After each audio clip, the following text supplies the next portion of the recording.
Halo teman-teman, hari ini kami akan ngajak kalian untuk mewawancarai salah satu lembaga negara. Dan hari ini kami berada di Komisi Pemilihan Umum di Kabupaten Magetan. Kami akan mewawancarai Bapak Noviano sebagai Ketua KPU Magetan. Sebelumnya, perkenalkan, nama aku Alensya Aprilianti Kayuandanis dengan akhiran NIM 077 dengan dua rekan saya. Saya Selomi Catri Utami dengan akhiran NIM 109. Dan saya Friska Putri Narendra dengan akhiran NIM 161. Ini baik, sebelumnya Assalamualaikum warahmatullahi wabarakatuh. Waalaikumsalam warahmatullahi wabarakatuh. Perkenalkan, kami di sini akan melaksanakan wawancara di salah satu lembaga negara di Magetan, yaitu KPU, Komisi Pemilihan Umum. Sebelumnya, perkenalkan, saya Selomi Catri Utami dengan NIM akhiran 109 bersama rekan saya. Saya Alensya Aprilianti Kayuandanis dengan akhiran NIM 077. Saya Friska Putri Narendra dengan akhiran NIM 161. Di sini kami akan mewawancarai kepada Bapak Ketua KPU Magetan dengan Bapak Noviano. Baik, sebelumnya di sini kita akan memulai mengenai sesi tanya jawab kepada Bapak Ketua KPU Magetan. Yang pertama, Bapak, tentang apa tantangan utama KPU dalam menegakkan prinsip kedaulatan rakyat sesuai dengan pasal 1 ayat 2 Undang-Undang Dasar 1945 melalui penyelenggara pemilu yang adil, utamanya di tengah banyaknya partai politik yang bermunculan.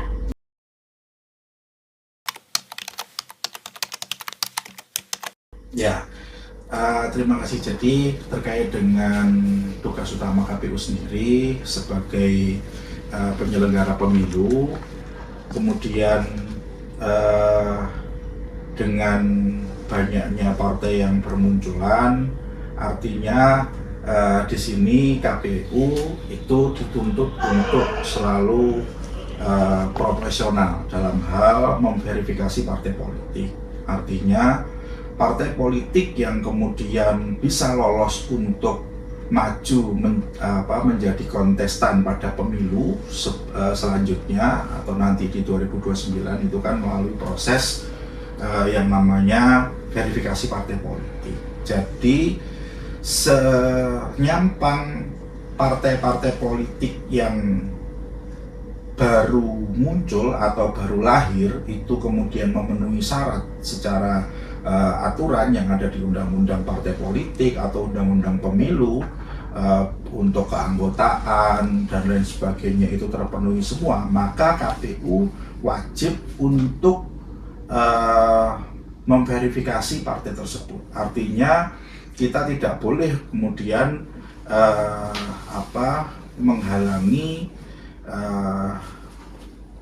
untuk partai-partai politik yang baru itu untuk tumbuh atau berkembang di Indonesia. Gitu. Jadi semuanya harus melalui verifikasi. Betul, harus melalui verifikasi. Jadi gampang ya, Bapak? Iya, harus sesuai dengan aturan undang-undangnya, harus diverifikasi semuanya, baik itu kepengurusan, keanggotaan dan lain sebagainya. Untuk selanjutnya, bagaimana sih KPU Magetan itu menjamin perlindungan hak konstitusi warga negara dalam penyusunan daftar pemilihan tetap, mengingat secara nasional pernah terjadi permasalahan DPT ganda dan pemilih yang tidak terdaftar.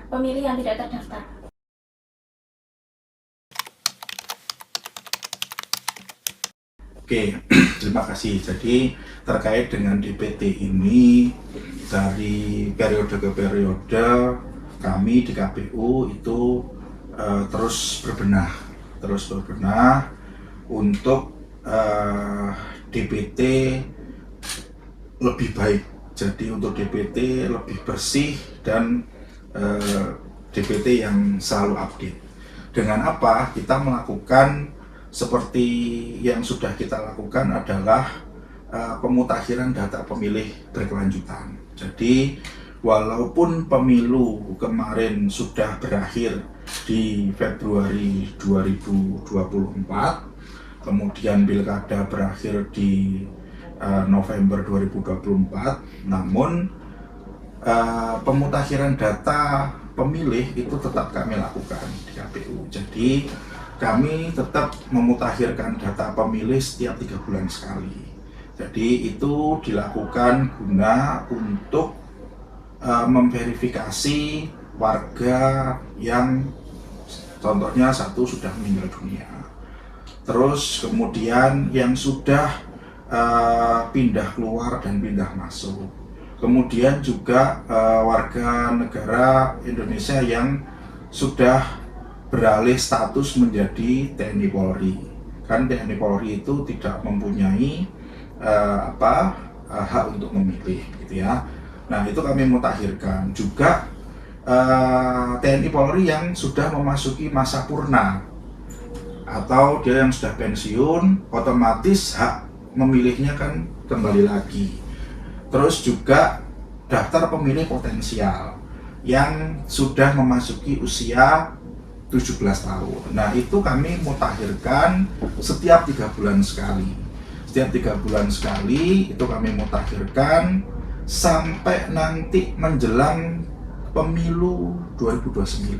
Artinya kami terus memperbaharui data kependudukan, terutama untuk yang mempunyai hak pilih dan yang sudah tidak mempunyai hak pilih, seperti itu.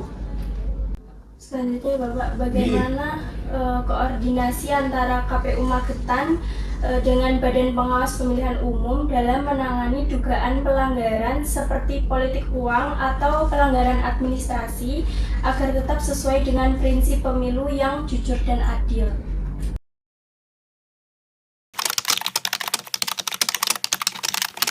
Oke, jadi kalau kita ngomong koordinasi antara KPU dan Bawaslu, KPU ini kan sebagai penyelenggara teknis pemilu. Kalau Bawaslu itu kan lebih kepada pengawas, gitu ya, pengawas pemilihan umum. Nah, kami itu biasanya akan melakukan koordinasi secara intens, terutama menjelang pemilu itu berlangsung, gitu ya. Baik kami mensosialisasikan aturan-aturan kepemiluan yang itu kemudian boleh dilakukan dan tidak boleh dilakukan, termasuk pasti terkait money politik itu kan tidak boleh dilakukan. Nah, terkait dengan kemudian dugaan pelanggaran itu biasanya kewenangannya itu kan ada di Bawaslu. Jadi KPU biasanya kami akan senantiasa berkoordinasi itu biasanya langkah-langkah awal untuk sosialisasi peraturan kepemiluan, PKPU dan lain sebagainya kepada baik itu Bawaslu maupun peserta pemilu. Peserta pemilu bisa partai politik, gitu kan. Itu kami undang untuk sosialisasikan mana yang boleh dan mana yang tidak. Nah, itu yang kami lakukan. Cuman kalau terkait dengan dugaan pelanggaran pemilu, biasanya ranahnya itu secara undang-undang lebih kepada Bawaslu, domainnya seperti itu. Ada lagi? Saya lanjut Ya. pertanyaan nomor 4 ya Pak. Oke. Bagaimana posisi KPU saat terjadi sengketa pemilu?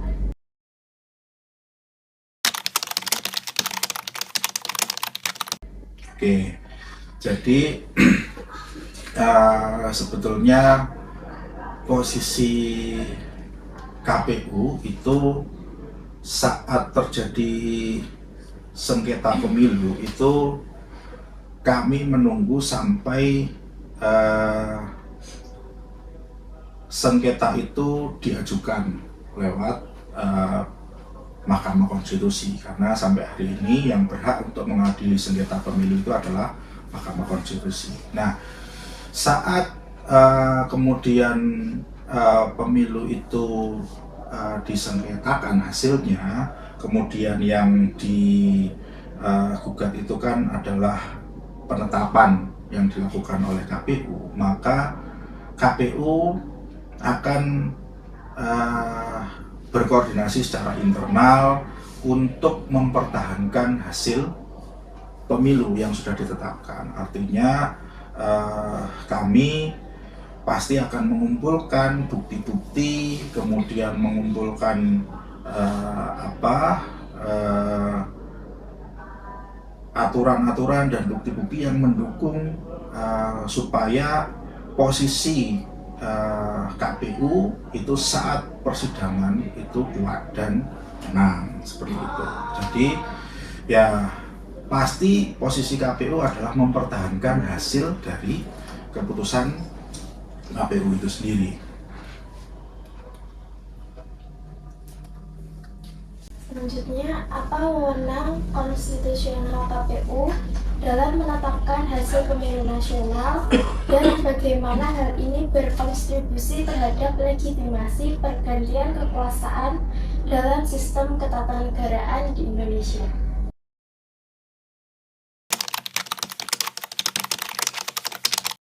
Oke, kalau kita ngomong wewenang konstitusional KPU itu kan sudah diatur di undang-undang, terutama di Undang-Undang 7 tahun 2017.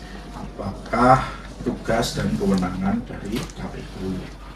Nah, salah satunya adalah menetapkan hasil pemilu nasional. Jadi setelah pemilu itu diselenggarakan, hasil akhirnya itu adalah ketetapan hasil pemilu. Nah, kemudian kontribusinya terhadap legitimasi pergantian kekuasaan pasti karena di Indonesia itu proses pergantian kekuasaan itu yang diakui secara legitimate itu adalah melalui sistem pemilu nasional. Berarti hasil pemilu nasional itu adalah bentuk dari legitimasi kekuasaan, pergantian kekuasaan. Jadi saat kemudian misalkan pemilu DPR RI misalkan itu diselenggarakan untuk menetapkan wakil-wakil rakyat 5 tahun ke depan, berarti otomatis setelah itu ditetapkan, proses pergantian itu kan akan berlangsung. Jadi yang dipilih oleh rakyat, yang terlegitimasi oleh rakyat itu kemudian yang disahkan, kan seperti itu. Jadi selama undang-undang kita itu berbunyi proses pergantian kekuasaan itu ada pada pemilu, berarti otomatis kemudian dari sistem ketatanegaraan Indonesia ya yang diakui dalam proses pergantian kekuasaan itu ya melalui pemilu nasional yang diadakan secara 5 tahun sekali. Ada lagi? Sambung? Oke. Baik, terima kasih untuk Bapak Noviano Sugi sudah menjawab pertanyaan dari kami. Selanjutnya kami izin menutup sesi tanya jawab kali ini. Bila ada kurang lebihnya mohon maaf. Wassalamualaikum warahmatullahi wabarakatuh. Waalaikumsalam warahmatullahi wabarakatuh.